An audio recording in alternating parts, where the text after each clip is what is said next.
Oh my God, this would be really good. All right, let's hear it. All right. I'm not sure you need the mic until I know what the question is. It's really not a question, but one of the things in the creative process I know from being married to Joe is his heart gets really broken. That script, One Night Stand, about a man and a woman and their encounter was wonderful. But when Mike Figgis changed it, it became a script about an African American who falls in love with a white woman whose best friend is gay and is dying of AIDS.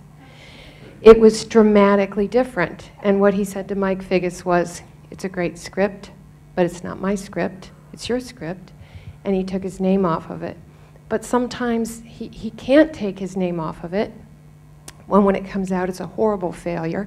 And because he has such a high profile, I tease him, I say I can see lash marks on his back because he's really publicly... Only in very intimate moments. he's publicly beaten. He's beaten for it. But what I admire about him, because part of his creative process is saying, that's okay. Even if he's interviewed, he'll say, you know what, this one didn't work. Onwards to the next one. You win some, you lose some. But I think one important thing is be resilient. You know, he has never gone, I'm done.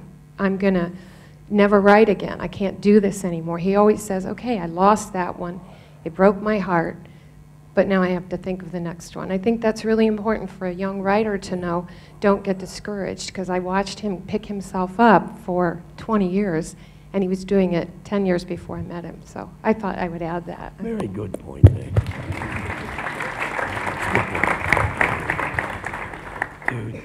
Let me just add something what Naomi said.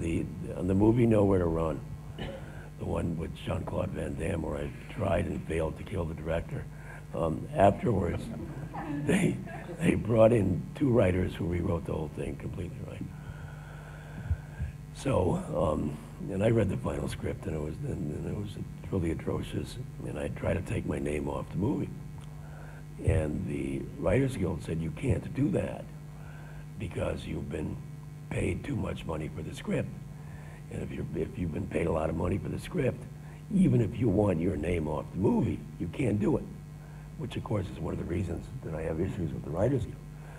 So anyway, I couldn't do it. But what I did say to them was, if you don't give these two guys credit, then I'm going to take out newspaper advertising saying they wrote this, not me, right? And then they backed off, and they went far enough to give them credit, but I couldn't take my own name off it. Question.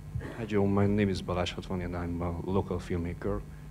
And first of all, I'd like to say that I'm glad that you are here today, and I hope we can learn from you as much as we can in these days. My question would be, how can you separate the business part and the artistic part of your work? I mean, I know you had some great friends and agents like Guy McElveen. Yes. But we here in Hungary we don't have any agencies, so we have to fight for ourselves.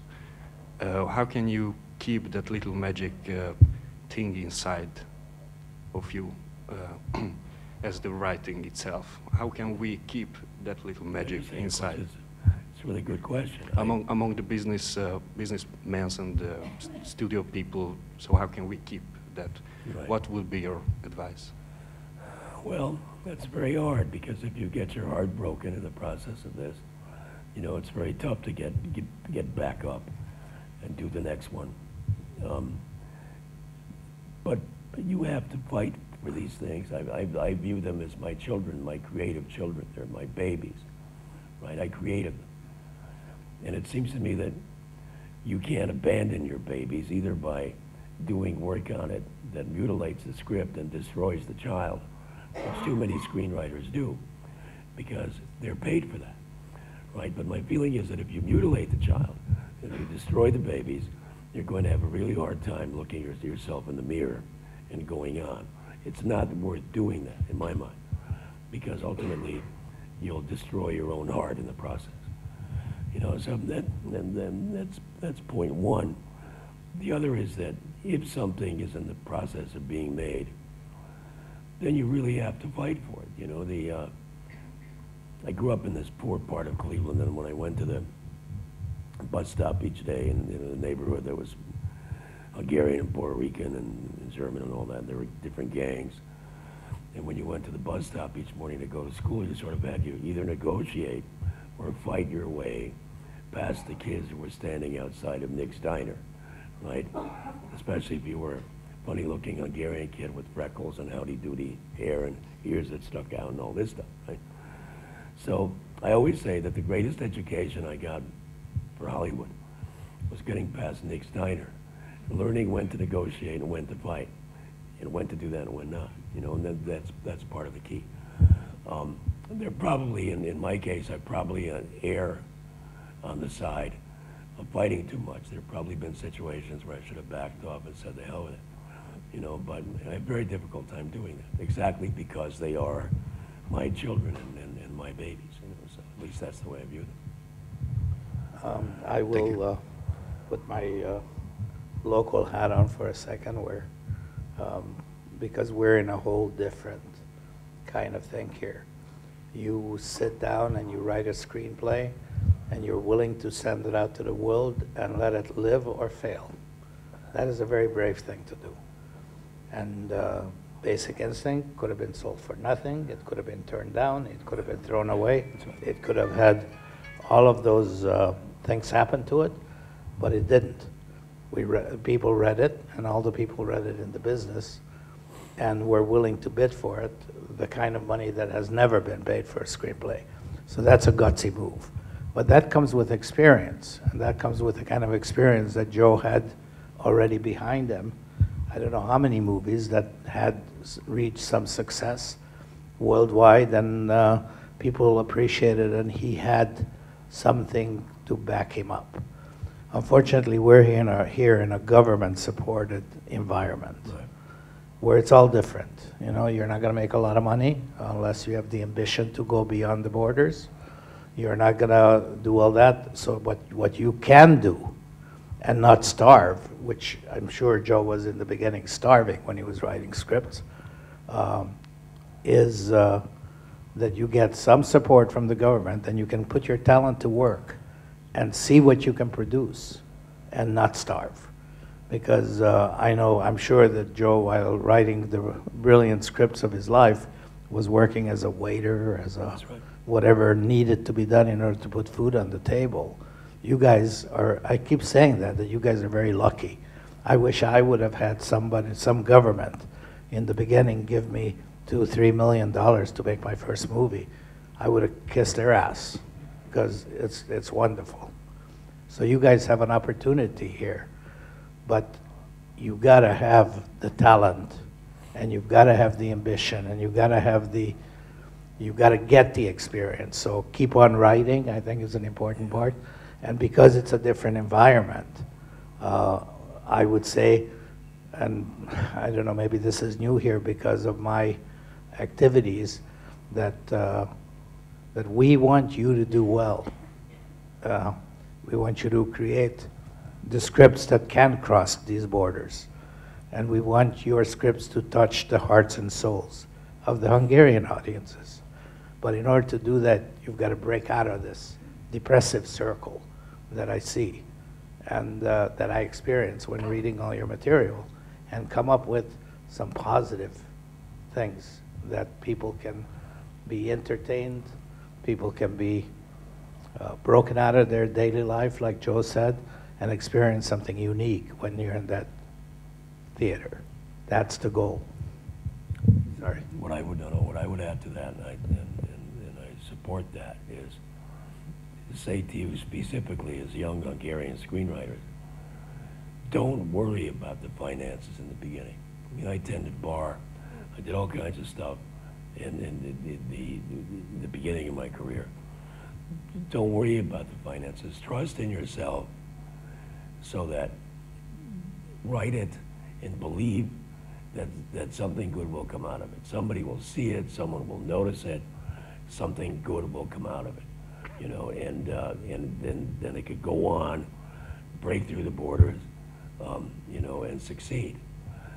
you know, let me tell you a story about how this kind of stuff can happen. I wrote a script that Andy originally bought called Original Sin, and it was about past life lovers. And and one day Andy calls me and he said, you know, there's a guy in Chicago, and he's written Original Sin. I said, what are you talking about? He said, well, I just got it here.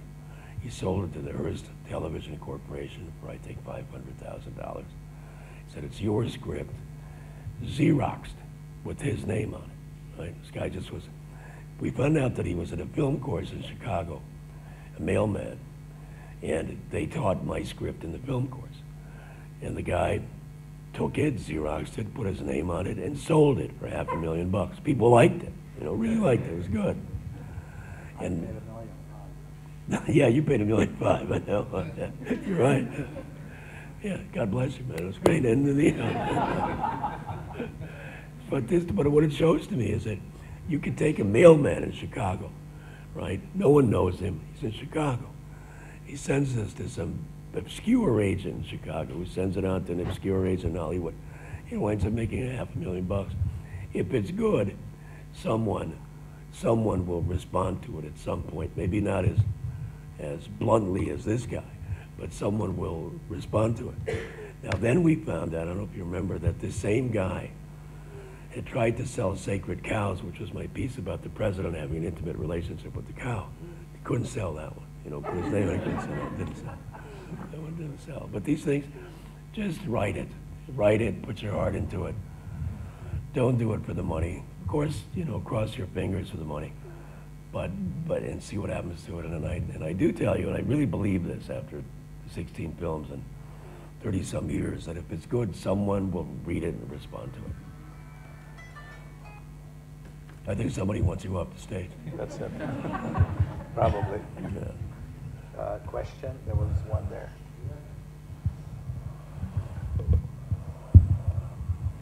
Magyarul teszem fel. Jó.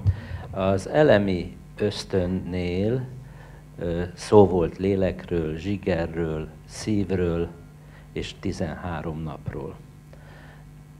13 nap alatt sikerült megalkotni, nyilván nem végleges formában, de lényegében véglegesen a könyvet. Andy azt mondta, hogy később a formálásba beavatkoztak más írók is.